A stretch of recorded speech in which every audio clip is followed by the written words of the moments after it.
Al-istighna, hakikatul istighna itu adalah al-istighna anis syai' labihi. Jadi pemenuhan kebutuhan yang sebenarnya adalah kita berusaha menghindari sebanyak mungkin kebutuhan yang sekunder, yang enggak penting. Bukan memenuhi semua yang kita inginkan. Jadi misalnya begini ya, kalau kita lapar, itu keinginan kita itu makan enak apa asal makan? Tentu jawabannya asal makan yang sehat. Tapi kalau nuruti nafsu kita, makannya yang enak, teman makan ya enak, terus di warung yang favorit. Ini kan satu kebodohan. Kenapa untuk makan saja butuh definisi sekian banyak? Yang kita harus kecewa, warung favoritnya bisa sudah tutup, atau kita ke sana harus macet, ribet. Yang benar-benar arif dan bijaksana itu adalah al-istighna anis syai'. Sesuatu yang tidak mendesak itu jangan jadikan kebutuhan. Sehingga kalau kita puasa misalnya, semua makanan itu enak karena kita sangat lapar. Sehingga Abul Qasim Al-Junaidi ketika ditanya, ma idamu to'am, lauk makanan itu apa? Jawabannya lucu, alju, lapar. Kalau kamu lapar ya semuanya enak. Ini sudah mulai hilang. Kita bilang makan enak itu ya sate, ya gulai, ya pizza yang kita senang. Akhirnya apa? Untuk nikmati nikmatnya Allah itu kita jadi ribet. Apalagi yang orang-orang fasik harus ditemani perempuan yang tidak halal misalnya, atau harus ada ajudan, ribet. Nah pertanyaannya, orang yang ribet sama yang nggak ribet itu pinter mana? Pinter yang nggak ribet. Nah ini kearifan-kearifan yang mulai hilang. Lalu siapa yang bisa mewarisi itu? Ya ulama. Jadi ulama itu cara berpikir sebenarnya simple. Makanya mereka sering kalau tahajud itu, di antara makalah Sayyidina Ali paling terkenal dan yang menjadikan beliau punya derajat yang luar biasa itu adalah kafani izzan an takuna li robban wa kafani fakhron an akuna laka abdan. Ya Allah, saya ini sudah begitu mulia, begitu terhormat dan sangat-sangat terhormat karena yang menjadi Tuhan itu Engkau. Jadi rumus pertama itu karena menjadi Tuhan itu Engkau. Hanya Tuhan yang abadi, Tuhan yang pertama, Tuhan yang artinya Tuhan yang al-awwal. Coba ya Allah, kalau saya ini punya Tuhan Fir'aun, punya Tuhan mati jadi tontonan lagi, itu kerennya di mana coba? Andai kan kita punya Tuhan Fir'aun, atau punya Tuhan yang asal usulnya manusia, apapun hebatnya manusia itu, kita punya Tuhan manusia itu. Tuhan yang lapar, yang kalau nggak makan mungkin pingsan, mungkin bisa kena COVID, nanti Tuhannya diisolasi. Kayak apa? Makanya ketika Tuhan Allah, ya Allah menyindir ketuhanan selain Allah itu, Allah hanya menyindir dengan kalimat sederhana, kana yakulani to'am, yang kamu tuhankan itu masih makan. Artinya kalau nggak makan ya lemes. Jadi lama-lama ada orang gini, alhamdulillah tadi Tuhan mampir ke saya, kelihatannya lapar, setelah tak kasih makan sehat lagi. Susah nggak punya Tuhan yang seperti itu. Beda dengan Tuhan kita. Tuhan yang nggak butuh makan, nggak butuh minum, al-qayyum, zat yang berdiri sendiri tanpa butuh yang lain. Al-awwal, sebelum ada langit bumi sudah ada Tuhan kita yaitu Allah. Bandingkan dengan Tuhan-Tuhan yang dipertuhan yang lain, yang adanya setelah bumi, misalnya Fir'aun dan sebagainya. Sehingga Sayyidina Ali pertama jadi kebanggaan apa? Kafani izzan antakuna li robban. Saya ini keren betul, karena punya Tuhan yaitu Engkau. Tuhan yang lahul asma'ul husna, Tuhan yang semuanya punya kebaikan, punya keabadian, punya keagungan. Terus wa kafani fakhron an akuna laka abdan, dan saya bangga sekali karena saya menjadi hambamu. Kalau saya jadi hambanya Pak Rektor ribet kan, sudah tak hormati ternyata nanti tidak rektor, ya kan ribet kan. Terus pokoknya ribet, jadi budaknya manusia itu ribet.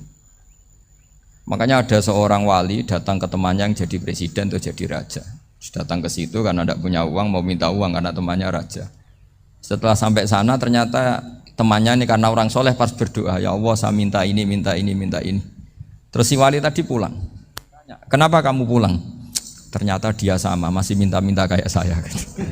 Jadi sederhana dia. Sama-sama minta kamu, minta zat yang kamu mintain katanya. Jadi dulu itu orang itu sebegitu dekat dengan Allah. Sehingga si raja ini terus ketemu wali tadi tanya, kenapa kamu menyepelekan saya padahal sekarang saya raja. Terus ditanya sama wali tadi, karena temannya. Kalau kamu di padang pasir tidak bisa minum dan harus minum 1 gelas, dengan ongkos kamu harus mengasihkan semua kerajaan kamu demi minuman itu. Pilih mana, minuman apa tetap jadi raja? Ya saya milih bisa minum. Saya tidak raja tetap hidup, tapi kalau nggak minum mati. Bagaimana Anda bangga dengan satu kerajaan sing la yusawi kak samain, yang tidak sama dengan segelas air. Jadi artinya terus mereka melihat jadi raja itu ya biasa, jadi presiden biasa, jadi rektor biasa. Karena mereka biasa berlogika hakikatul izzah itu ya taqarrub ila Allah, yang benar-benar terhormat itu ya dekat dengan Allah. Begitu seterusnya mereka bikin paradok-paradok yang aneh, tapi itu menjadi pelajaran. Bapak saya Ki Nur Salim itu senang baca anekdot Nasiruddin Koja. Itu kalau bikin orang-orang aneh, itu dia datang ke satu pesta, pakai baju lusuh, pakai sarung lusuh atau celana lusuh, sama Sohibul Bait yang punya acara dibiarin. Setelah dibiarin dia pulang pakai jas, pakai dasi, pokoknya keren. Dihormatin, pakai alpat, pokoknya dihormatin. Silakan. Pas dia disuruh minum, minumannya itu disokkan saja ke sakunya. Jas, kamu harus minum yang banyak, karena kamu yang dihormati, bukan saya. Terus makanannya semuanya diletakkan di saku, ada yang apa, ayo kamu makan yang banyak. Alpatnya juga gitu, dikasih sate apa, ayo kamu makan yang banyak. Mereka tidak melihat saya, melihat kamu. Akhirnya orang satu pesta itu istighfar semua, berarti kita ini salah. Terus dia pidato, kenapa kamu uang gitu? Tadi saya datang, orangnya sama. Gara-gara beda pakaian, penghormatannya beda. Berarti yang berhak dapat makanan ini jasa ya, bukan saya. Betapa naifnya kita sebagai orang. Ternyata kita masih hormat sesuatu yang seperti itu, yang atribut lah. Jadi orang-orang sufi itu orang yang bisa menertawakan dunia. Akhirnya ya, pertama dia dianggap orang gila, masa jas dikasih makan, dikasih minum. Tapi secara fikih dia benar, haram dia makan. Karena pas dia datang dibiarin, setelah pakai jas dikasih makan. Berarti hakikat yang dapat rezeki siapa? Jasnya apa orangnya? Jasnya apa orangnya? Jasnya. Jadi itu orang-orang sufi, kearifan orang-orang dulu itu bisa ngelola hal-hal yang keseharian menjadi luar biasa. Ada seorang wali melihat istrinya makan 1 piring, anaknya makan 1 piring, ditanya, kalian kenyang? Wah, kenyang sekali. Melihat anaknya minum kopi 1 cingkir, senang. Kalian senang sekali. Wah, kalau senang dengan hal-hal yang murah bisa, ngapain harus senang dengan hal-hal yang mewah? Bodoh sekali saya. Sehingga terus mereka bisa qanaah. Qanaah itu ya hidup itu simpel, sederhana. Jadi tentu saya tidak akan ngomong yang muluk-muluk, selain itu tidak bidang saya juga apa ya. Kita ini butuh obat di kondisi Covid seperti ini, butuh kesederhanaan, butuh apa ya, istighna tadi. Kita harus istighna billah an ghairillah. Jadi sudah cukup bahwa Allah ini segalanya. Sehingga tadi saya dengarin himnenya Unisula, yang paling saya kagum adalah dimulai dengan kalimat-kalimat thayyib. Di antara tugas suci Nabi Ibrahim dan semua nabi adalah wa ja'alaha kalimatam baqiyatan fi aqibi. Nabi Ibrahim itu nabi yang diberi gelar Allah. Dia adalah nabi yang menjadikan kalimat tauhid itu kalimat yang abadi. Fi aqibi, di anak turunnya, di semua generasinya, baik anak turun karena gen maupun karena pembinaan, karena pendidikan. Ini penting sekali saya utarakan karena apa? Satu kehidupan itu sebenarnya digerakkan oleh kata-kata, oleh moto kalau orang bahasa modern. Sehingga banyak ulama mengatakan al-ibarat kutun li'ailatil mustami'in, bahwa redaksi atau moto atau pegangan hidup itu penggerak kehidupan. Sehingga sebetulnya manusia itu digerakkan oleh kalimah-kalimah itu, oleh moto-moto itu, oleh prinsip-prinsip hidup itu.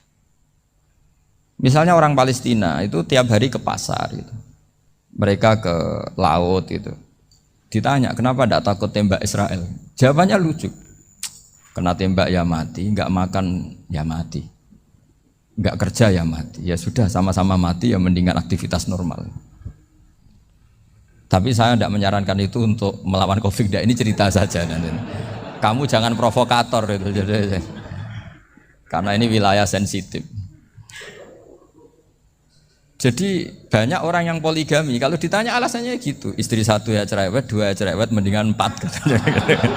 Ya banyak ya gitu. Tapi ada yang kebalikan, istri satu cerewet saja hampir jantungan, apalagi 4, tinggal matinya kan gitu. Itu semua yang menggerakkan itu kalimat. Kalimat itu satu pegangan. Banyak orang loh yang nggak ingin jadi rektor tuh banyak loh Pak Bejo. Jangan kira semua dosen ingin jadi rektor. Melihat rektor sibuk rapat, mempertahankan reputasi Unisula, terus sering pegang kepala. Ngapain repot-repot? Jadi tukang sapu aja dapat gaji, ngopi, rokokan, selesai. Bodoh amat jadi rektor, mikir orang banyak. Banyak loh orang yang nggak ingin jadi presiden tuh banyak. Karena ngopi nyaman, nggak ada yang ganggu. Mau tidur sampai jam 9 siang juga nggak ada yang ganggu. Sehingga mereka melihat pegawai negeri itu gak keren, orang kok diatur jam, disiplin. Itu memang cara Allah membagi rahmat. Mau kamu apakan coba? Cara syukurnya dia seperti itu. Bapak saya dulu tuh sering ngajarin saya, diajak jalan-jalan pagi-pagi. Melihat orang ngopi, makan uduk itu bapak seneng. Kok enak jadi wong awam. Ngene esuk-esuk nyemak bocah kesel kabeh kono enak ngopi rokokan. Bapak kadang iri sama orang awam itu iri. Sudah gitu berharap masuk surga kan enak sudah gitu. Tahu-tahu mati, tidak tahu ke surga apa ke neraka ya tidak tahu. Jadi nah, orang dulu itu orang yang bisa mensederhanakan dunia. Sehingga ya sudah cara bahagia. Makanya saya alhamdulillah saya ini kerjasama sama UII sama beberapa kampus. Memang amdan itu sengaja. Kampus itu ya punya sistem yang nggak bisa mewakili sistem kiai. Kiai juga punya sistem yang nggak terwakili oleh kampus, juga sebaliknya saling melengkapi. Saya sering ketemu rektor UII, rektor kampus-kampus Islam. Mereka cerita, Gus pendidikan pondok harusnya dimodernkan gini-gini. Saya bilang, kalau pondok modern kayak kampus itu nanti saya ketemu Allah tidak bisa jawab. Kenapa Gus? Saya beri contoh gini. Kalau misalnya perempuan perawan lah atau apa saja, namanya perempuan, mau tanya tentang menstruasi atau haid. Kalau semuanya sistem kampus, dia harus kuliah dulu, registrasi dulu, kuliah dulu, bayar dulu, dan dapat jawabannya nunggu mata kuliah pas itu.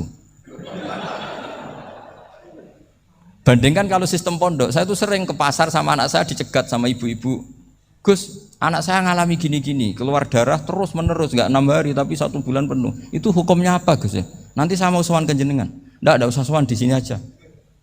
Ya sudah, sebelum mengeluarkan darah yang rutin seperti itu biasanya haidnya berapa hari? 6 hari, ya sudah ikut yang 6 hari, yang lainnya istighatsah. Ngoten tok Gus, ya udah ya. Begitu terus di masalah udhiyah, Pak. Ya coba kalau semuanya pakai sistem kampus, daftar dulu, bayar dulu. Jadi ini nggak ada jawabannya, nunggu mata kuliah itu baru dapat jawaban. Itu biasa nggak sholat bertahun-tahun karena belum ada jawaban tentang itu. Nah itu kalau misalnya orang mati, tahunya cara apa memulasara jenazah itu nunggu kuliah dulu, pas mata pelajaran itu dulu, baru menangani orang mati. Berarti orang mati itu tergeledak semua. Tapi kalau kiai kan enggak. Kesini orang mati terbakar, kalau dimandiin malah badannya copot-copot, itu gimana hukumnya? Ini ada orang mati Gus Kendat, ini disolati apa enggak? Ada orang mati apa itu oplosan ya, itu disolati enggak? So sering ditanya gitu. Gak usah registrasi Pak Rektor, gak usah registrasi, gak usah daftar, gak usah seminar. Makanya kalau orang kampus wani kiai itu ya kualat tenan itu, karena ini yang on time. Tapi pondok seperti saya ya ikrar seikrar-ikrarnya. Pentingnya kampus karena melatih efisiensi waktu, disiplin, tata kelola manajemen, sehingga kita ya hormat. Tapi tadi kita harus saling melengkapi, sehingga saya tunjukkan ke publik bahwa saya hormat sekali sama polisi, sama tentara. Coba kita bisa apa ngadepi bandar narkoba kalau enggak polisi? Bisa apa coba menjaga NKRI kalau enggak tentara? Begitu juga ya sudahlah, kita memang fa inna yadallahi ma'al jamaah, kita berkah itu kalau bersama-sama, tidak bisa kita sendiri. Nah lalu orang kayak saya itu ya beberapa kali sebetulnya saya itu ditawanin jadi doktor honoris causa apa. Kekhawatiran saya satu Pak Bejo, takut pas gak punya uang. Itu dokter gak ada duit kan gak pantas gitu. Jadi repot gitu, daripada beban lah sudahlah nggak usah dokter. Jadi kalau gak punya uang ya pantas, terus kalau ngebis ya pantas. Suatu saat kalau mati gak ada yang hadir ya pantas, enggak dokter gitu. Kalau sudah dokter kok masuk neraka, kayaknya apalagi rektor kampus Islam kok masuk neraka itu kan kok kayak agak pas itu. Misalnya rektor Unisiola ditanya Mungkar Nakir, nggak bisa kan kayak gimana gitu. Makanya harus sering ngaji saya supaya nggak malu di depan Mungkar Nakir. Masa rektor ditanya Mungkar Nakir nggak bisa. Harus berani bentak. Ini saya rektor loh Pak Mungkar Nakir. Masa kalau wali-wali dulu berani. Masyhur di cerita wali-wali ditanya Marabbuka manabuka. Saya ini guru tauhid. Kok kamu tanya Marabbuka manabuka yang ngotok? Kamu tidak pernah ngaji, enak aja tanya. Jadi wali-wali itu ya rileks ngadepi mungkin. Saya yakin rileks wali di Bang Pak Rektor. Saya yakin itu. Karena wali itu lebih dekat Allah. Sehingga orang dulu itu saya ulang lagi ya, ada satu kearifan namanya hidup itu apa? Hidup itu adalah cari sebanyak mungkin supaya hidup itu tidak tergantung pada banyak hal. Sehingga misalnya cara berpikir orang-orang modern itu sebenarnya banyak orang-orang ilmuwan yang nggak ngagumi Amerika. Bukan karena angkuh ndak. Untuk mempertahankan kebesaran negara sebesar itu, kebutuhan listriknya besar, kebutuhan tentaranya besar, kebutuhan apa. Sementara negara kayak Venezuela atau Swiss kebutuhannya ada banyak. Pertanyaannya, yang tergantung dengan banyak hal sama yang tidak tergantung banyak hal, itu pinter mana? Kalau dibalik pertanyaannya gitu, negara-negara maju itu tidak keren kalau dibalik pertanyaannya. Orang yang untuk mempertahankan eksistensinya banyak, butuh banyak hal, dengan yang tidak butuh banyak hal, itu pinter mana? Orang yang bahagianya nunggu jadi dokter, nunggu jadi kiai besar, kiai viral, dengan orang yang bahagia cukup dengan ngopi, itu pinter mana? Tapi kalau dibalik pertanyaannya, orang yang tahunya nikmat hanya kopi, dengan nikmat yang banyak, pinter mana? Makanya Mbah Mun tuh kalau guyon itu lucu. Aku iku sakake ambek wong desa sing mlebu swarga. Saya dulu eskal mlebu swarga kok disakeni. Akhirnya beliau memberi penjelasan. Wong desa iku roe pakanan enak, iku mau kopi mbek uduk. Lah swarga iku mau nuruti sing dikarepno. Akhirnya wis mau mangan, wis ngopi, nguduk, ngopi. Wong ora roh pakanan liyane iku ora roh. Nasi mandi ya ora roh, pizza ya ora roh apa-apa. Terus saya bilang, wah lah niku nak nganti selera tentang wanita cantik. Iku juga sederhana. Rontok pesek ya wis cantik, rontok ireng ya wis. Apa bidadarinya seperti itu karena saking enggak pengalamannya. Jadi surga itu kan nuruti apa yang diinginkan. Kira-kira keinginan orang kampung kalau di surga itu apa coba? Makanan apa coba? Ya nak senengnya ketemel gemblong itu. Artinya malaikat lebih suka nangani surganya orang-orang kampung di Bang Pak Rektor. Ini sudah ribet ini. Makanan apa saja sudah dicoba. Ya. Terus kalau di mall tahu orang macam-macam, seleranya macam-macam pasti. Enak mana kalau sampai jadi malaikat pelayan surga? Suka ngelayani orang kampung apa yang orang kota? Orang kampung kan? Jadi ya itu guyon ya, guyon tapi itu menjadi pikiran kita bahwa orang yang banyak kebutuhan itu sebetulnya banyak kebodohannya karena menggantungkan kebahagiaannya dengan banyak hal. Makanya Imam Syafi'i ngendikan istighna itu apa? Al istighna anis sya'labi. Yang dikatakan kecukupan adalah berusaha sebanyak mungkin banyak hal tidak kamu butuhkan. Bukan memenuhi semua kebutuhan kamu karena nafsu kamu ini tidak ada batasnya gitu. Kalau kamu penuhin nggak akan selesai. Itu ada perempuan yang kurang cantik itu minta doa saya, Gus doain suami saya kaya, terus tak guyonin, terus nggak minta. Kalau suami kamu kaya, yang pertama dirubah itu apa? Rumah supaya rumah saya bagus. Kedua apa? Mobil supaya mobil saya bagus. Nanti yang dievaluasi itu kamu. Mobil bagus, Alphard, rumah mewah, istrinya kamu pasti itu dievaluasi. Langsung nggak usah sudah gini aja kan. Jadi pertama yang dievaluasi itu kaya itu coba kalau suami kaya itu yang dievaluasi pertama rumah ya, rumah ganti. Setelah itu apa? Mobil. Kira-kira berikutnya akhirnya sudah nggak jadi. Nabi Ibrahim itu pernah minta umur panjang, keren umur panjang. Sama Allah nggak dijawab. Datang orang tua gitu mertamu ke Nabi Ibrahim, terus disuguhi dikasih kurma. Apa itu? Kok kurma apa? Anggur yang sudah matang sekali, sudah dimakan. Setelah dimakan meler keluar lagi, dimakan lagi meler lagi. Terus Nabi Ibrahim masuk lagi ke kamar. Ya Allah, doanya tak cancel. Nanti kalau saya tua kayak itu. Jadi Allah itu gak jawab langsung tapi ngirimkan itu. Akhirnya ya Allah gak jadi. Nanti takut itu. Saya pernah ngalami jadi kiai tadi, ada ibu-ibu ya kurang ya gak pati cantik lah. Suaminya tuh miskin sekali. Minta doa saya supaya kaya. Bareng tak kasih pertimbangan itu udah gak usah gak jadi. Jadi itu kearifan. Tapi kearifan ini harus kita tanamkan. Saya nggak bisa membayangkan Indonesia yang besar ini, andai kan tidak ada qanaah, nerimo ing pantum. Coba sekarang ada Covid. Andai kan Indonesia itu kayak Perancis. Saya beberapa kali punya tamu orang yang hidup lama di Perancis, bahkan dapat istri orang Perancis. Itu dulu nggak begitu mencintai Indonesia. Tapi setelah di Perancis 2 tahun, wah Indonesia hebat. Di Perancis itu kata dia kalau cerita, semua kebutuhan masyarakat itu dibebankan ke negara. Apa saja minta negara, apa saja nyoal negara. Sementara Indonesia, coba kalau Indonesia mengalami seperti ini kok tidak ada qanaah rimo ing pantum, bisa kios Indonesia. Orang miskin nyalahkan negara, kelaparan nyalahkan negara, apa saja. Tapi barokahnya dididik kiai, jogeman nyalahno wong liya. Urip pun romo ing pandum, diame. Sampai gak ngerti kalau Covid. Banyak tuh orang-orang kampung itu, orang lugu-lugu itu. Mbah niki saking Covid, salam ning Covid, muga-muga umure panjang. Dikira Covid itu nama orang yang ahli sosial itu. Mbah niki dana saking Covid. Matur nuwun sampekno salamku, muga-muga umur panjang. Bingung kan yang nganterin ini. Ini gimana yang mau menjelaskan? Memang nggak paham. Ribet kan. Tapi saya pastikan bahwa dengan keadaan seperti ini kita bahagia, kita stabil, itu jelas barokahnya kalimat tadi, moto tadi atau pegangan hidup tadi. Makanya disebut al-ibarat qutun li ailatil mustami'in, bahwa redaksi atau kata-kata atau pegangan atau filosofi hidup, apalah namanya itu adalah penyemangat. Penyemangat.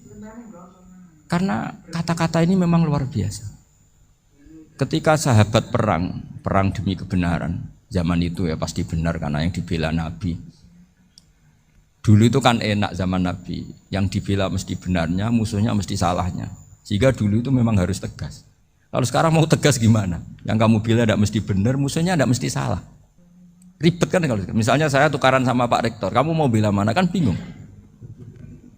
Saya tidak mesti benar, saya tidak Nabi. Pak Rektor apalagi nggak mesti benar lagi kan? Ribet kan? Jadi kalau kita mau perang sekarang itu mau pede gimana? Enggak. Makanya banyak ulama sekarang tuh mau tegas tuh nggak berani karena ya banyak hal yang abu-abu lah wilayahnya. Misalnya pilihan presiden atau pilihan bupati, pilihan menteri. Kamu mati-matian bela itu, yang kamu bela tidak mesti benar, musuh kamu tidak mesti salah. Misalnya pilihan bupati, wah ini kabupaten ini baik kalau bupatinya ini, yang satu bilang ini, terus tim suksesnya kamu tanya, kamu yakin? Ya enggak juga. Lah kenapa semangat? Kan saya botohnya, paling alasannya ya itu aja, bukan yang lain. Beda dengan zaman Nabi, Nabinya mesti benar, Abu Jahalnya mesti salah, kan enak aturan mainnya jelas. Singkat cerita dalam perang itu banyak sahabat yang alami luka, ngalami apa gitu. Kemudian curhat ke Nabi, ya Nabi gara-gara derekkan jenengan, ngikuti jenengan saya harus ngalami seperti ini. Ngiranya orang itu diapresiasi sama Allah keluarnya. Ternyata sama Allah gak diapresiasi.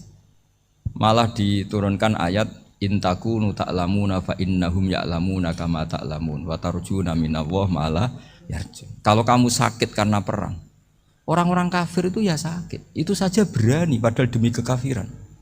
Wa tarjuna minallah ma la yarjun, padahal kamu punya nilai lebih yaitu berharap kepada Allah yang mereka tidak punya. Saya jadi kiai itu ya kadang mangkel. Karena yang benci ya benci, yang seneng itu ngel-ngel loh kayak Pak Bejo.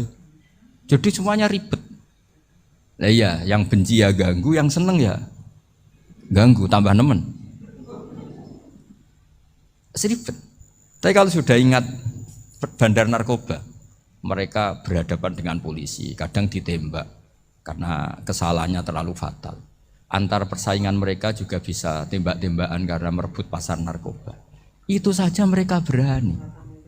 Kok kita yang jadi kiai kadang dicium tangannya, dihormati gak berani, hanya takut apa ya, musibah-musibah kecil lah, atau problem-problem kecil. Lah iya, kalau kita bandingannya gitu.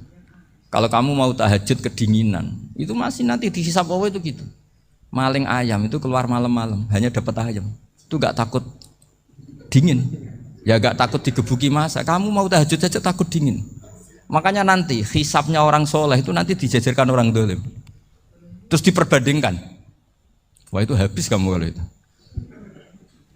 Jadi misalnya Unisula mau rapat, tapi ini malam, kalau malam dingin nanti sama masuk angin. Anak-anak pang di perapatan aja berani kamu. Kalau sudah perbandingannya gitu tuh ribet kita nanti. Makanya itu kalimat itu moto atau filosofi hidup.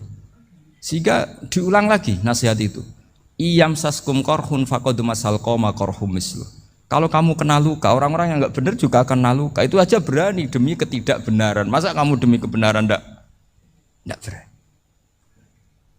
Akhirnya orang itu, ya itu kalimat, itu heroik.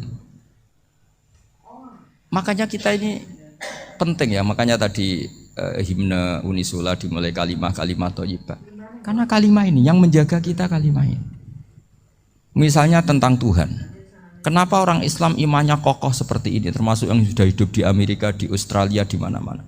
Itu ya barokahnya ajaran atau barokahnya kalimah. Saya sebut kalimah saya pakai bahasa santri. Karena la ilaha illallah itu dalam tradisi santri disebut kalimatu haqqin alaiha nahya wa alaiha namut wa alaiha nub'ats. Ada yang riwayat wa biha nub'ats insyaallah taala minal aminin. Kenapa mereka di mana-mana meskipun sekolah di Amerika, di Australia, bahkan di Uni Soviet tetap mukmin? Itu barokahnya ajaran yang benar. Allah itu siapa? Tuhan. Tuhan itu sifat dasarnya apa? Awal. Dia harus wujud awal sebelum makhluk yang lain. Sehingga ketika ada negara yang maju, yang tertib, manajemennya tertib, masyarakatnya makmur, tapi punya Tuhan yang tidak seperti itu, tidak awal, itu sudah gak nyaman.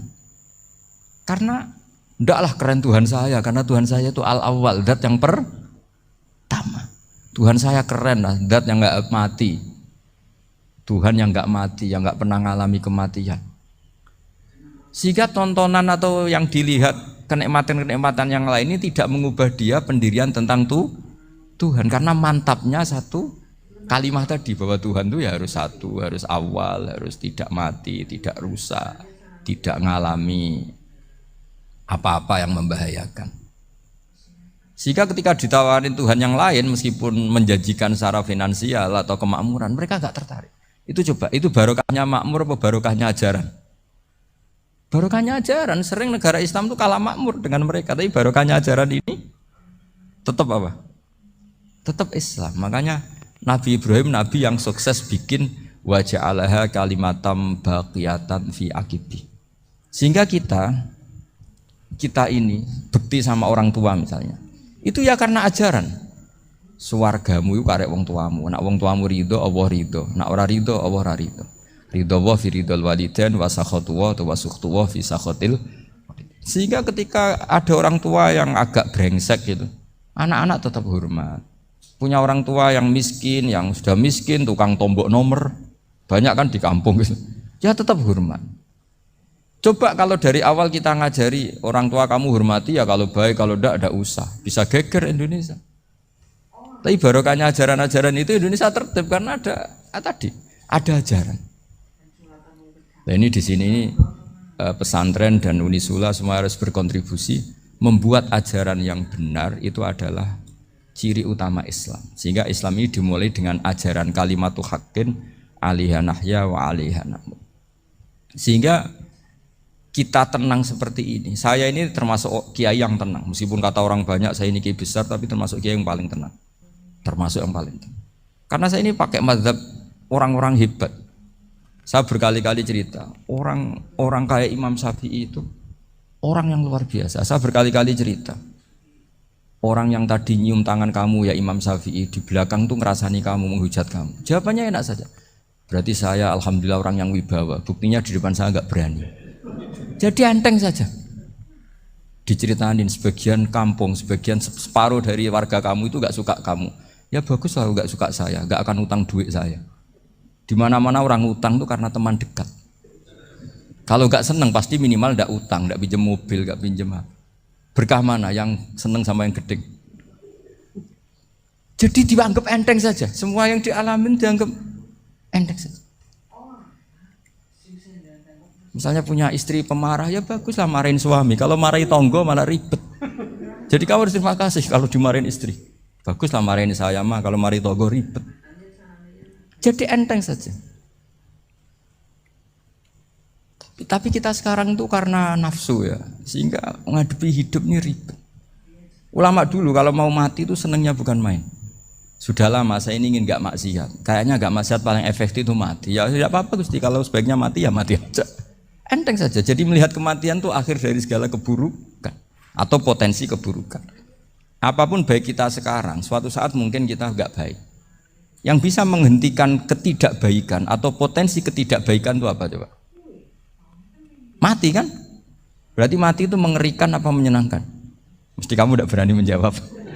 Meskipun secara ilmu kamu berani, tapi secara rasa agak berani kan? Saya ulang lagi ya. Yang bisa menghentikan keburukan atau potensi keburukan itu apa coba? Apa? Kematian. Berarti kematian itu menyenangkan atau menyusahkan? Apapun kamu tidak berani jawab karena kamu agak-agak duniawi itu kelihatannya.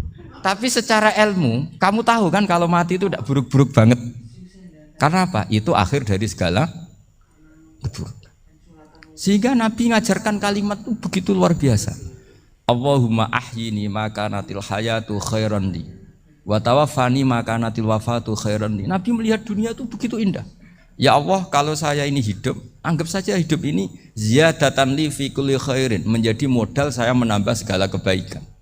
Jika suatu saat saya mati, anggap mawon rohatan li min kulli syarrin, itu akhir dari segala keburukan saya. Sehingga mati hidup ya baik karena di situ kita bisa berkontribusi beramal soleh. Mati juga baik karena mengakhiri segala keburukan.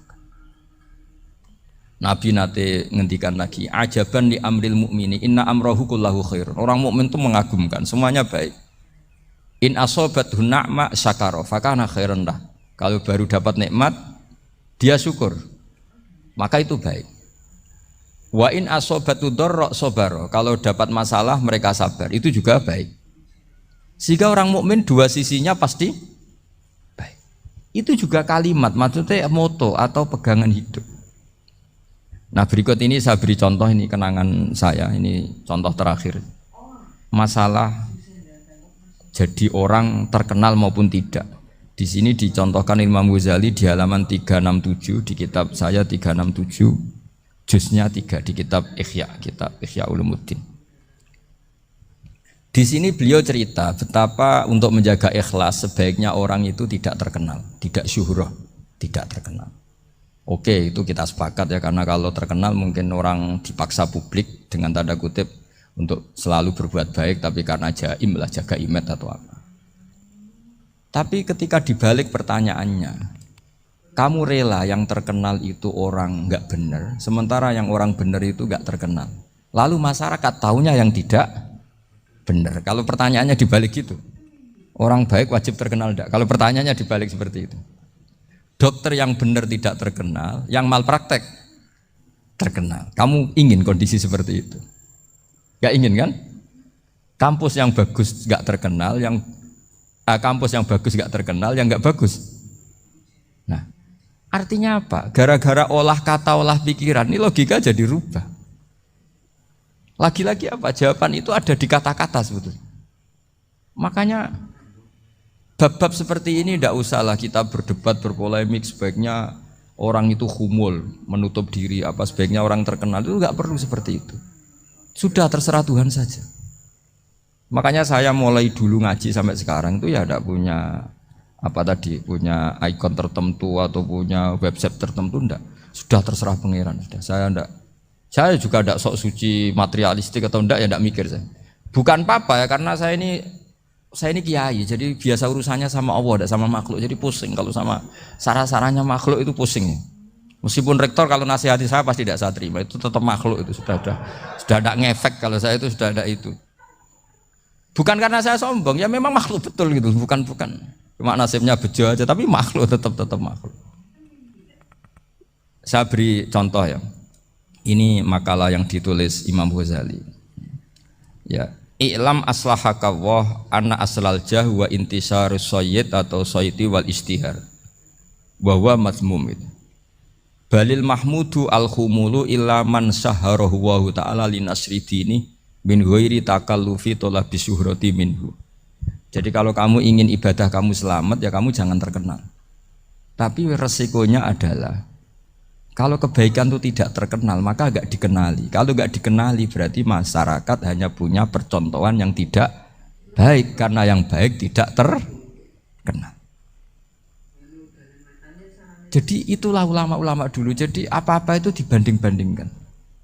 Kemudian nanti kelihatan jawabannya itu kelihatan. Jadi ulama dulu itu biasa ngarang misalnya afatun nikah, sisi negatifnya nikah. Harus ngurmat istri, harus macam-macam, kalau terlantar itu ya dosa. Seperti tadi Pak Marsudi cerita, kalau orang ngapalkan Quran itu takut lupa, kalau lupa itu jadi dosa. Pertanyaannya, kalau semua orang takut lupa, takut dosa, semua orang nggak hafal Quran karena potongan-potongan lupa. Cara berpikir tidak seperti itu. Kalau berpikir ya namanya hafalan ya inginnya hafal, kan nggak ingin lupa. Lah nanti kalau takdirnya lupa karena hal-hal yang dimaklumi oleh syariat itu enggak yang termasuk dosa. Yang dosa itu lupa liwiri udhrin syar'iyyin, lupa yang tidak ada sebab yang apa? Syar'i. Tapi lupa bawaan EQ-nya tidak bagus. Lupa bawaan sering dibentak. Oh itu enggak masalah karena bawaannya orang tertekan itu ya lupa. Coba kamu hafal Quran. Terus punya kredit jatuh tempo. Pas hari itu aku yakin enggak cerdas sudah. Itu bawaannya orang tertekan itu pasti lupa. Jadi ya saya teruskan ya. Jadi terus ada makalah yang sangat bagus sekali tentang itu. Saya baca ya. Wa yadullu ala dzalika anna Allah azza wa jalla amaral anbiya'a bi idharil amali lil iktida wa khassahum bi mansibin nubuwah. Wala yajuzu ayyudhanna bihim annahum khurrimu afdhalal amalen. Jadi orang yang terlalu mendewa-dewakan khumul itu menutup diri. Oke itu baik karena dengan khumul, dengan menutup diri Anda tidak riya, Anda tidak pamer. Tapi kata Imam Ghazali, kamu juga harus ingat di antara syaratnya Nabi itu harus mengumumkan kalau beliau itu seorang Nabi. Harus memaklumatkan kalau beliau seorang Nabi supaya bisa diikuti. Caranya sholat harus diumumkan sehingga Nabi itu mengatakan harus jamaah. Karena dengan cara jamaah itu bisa shollu kama ra'aitumuni usolli. Coba kalau Nabi sholatnya nggak diperlihatkan, kamu harus sholat yang benar. Caranya gimana ya Rasulullah? Itu rahasia. Bingung nggak kira-kira? Bingung nggak? Ya misalnya amal rahasia selalu lebih baik. Terus ada pertanyaan, Nabi ngendikan kamu sholat yang benar. Caranya gimana Nabi? Ya itu rahasia. Terus gimana coba? Tapi Nabi ngendikan apa? Shollu kama ra'aitumuni usolli. Ya sudah kamu sholat, niru saya sholat. Berarti Nabi sholatnya diperlihatkan apa disembunyikan? Diperlihatkan. Jadi begitu juga saya berkali-kali bilang, orang tahu kalau itu bidan ya berdasar tulisan itu bidan. Tahu kalau itu dokter gigi ya itu dokter gigi. Jangan sampai gara-gara tidak ada tulisan mau beli alat bangunan di dokter gigi, mau periksa gigi di toko bangunan. Gara-gara apa? Nggak ada maklumat. Nah, di sini ulama-ulama selalu memaklumatkan dirinya. Termasuk Imam Ghazali ketika ngarang kitab dinamai Ihya Ulumuddin, bahwa kitab ini bisa menghidupkan ilmu-ilmu agama yang mulai hilang. Begitu seterusnya. Jadi ini ngaji ya. Jadi orang itu harus ngerti ya. Jadi jangan nuruti emosi sendiri atau logika sendiri. Bahwa saya suka humul, ya monggo, agama Islam menyediakan sarana itu. Uzlah itu ya punya sisi kebaikannya sendiri. Tapi syuhrah terkenal asal tidak nuruti nafsu juga punya sisi kebaikannya sendiri. Setidaknya umat ini punya satu master kebaikan yang mudah diakses. Tapi tadi saya ulang lagi, jangan karena hadzun nafsi, jangan karena kepentingan pribadi. Makanya di sini disebutkan wa yadullu ala dzalika ay ala syuhrah anna Allah taala amaral anbiya bi idzharil amal lil iktida. Allah selalu memerintahkan para nabi kalau ngamal kebaikan ya harus dimunculkan supaya bisa ditiru. Yaitu tadi kita tidak bisa bayangkan kan kalau misalnya Nabi menyuruh kamu harus sholat yang benar, kemudian sholatnya Nabi sembunyi. Kalau ditanya, Nabi saya niru siapa? Wah itu rahasia, kamu nggak boleh lihat sholat saya saat takut tidak ikhlas. Ribet kan? Sehingga jamaah itu statusnya tetap harus. Nah bedanya harus ini ulama berpendapat harus yang apa? Fardu kifayah. Tapi fardu itu maknanya harus. Tapi bukan berarti kalau nggak jamaah sholatnya nggak sah, nggak. Tapi statusnya jamaah tetap apa? Harus. Nah barokahnya harus ini orang yang baru sholat, sholatnya langsung benar karena ada yang diikutin. Coba kalau mantan dukun baru sholat terus sholat sendiri, itu mesti mirip mantra itu. Karena dia tidak ada master percontohannya. Tapi barokahnya ada master, orang paling bodoh pun kalau sholat ya benar, karena standar ada komandonya, ada imamnya. Sehingga Imam Ahmad malah berpikir keras, syarat sahnya sholat itu harus jamaah. Cara pikirannya Imam Ahmad, keras sekali beliau. Jika kalau orang sholat sendiri kok ada orang lain yang maunya berjamaah harus bayar, orang itu harus bayar demi sahnya sholat. Itu madzhabnya Imam Ahmad. Tapi kalau madzhab Syafi'i hanya mengatakan itu fardu kifayah, yang kalau satu komunitas gak mau melakukan semuanya apa? Dosa.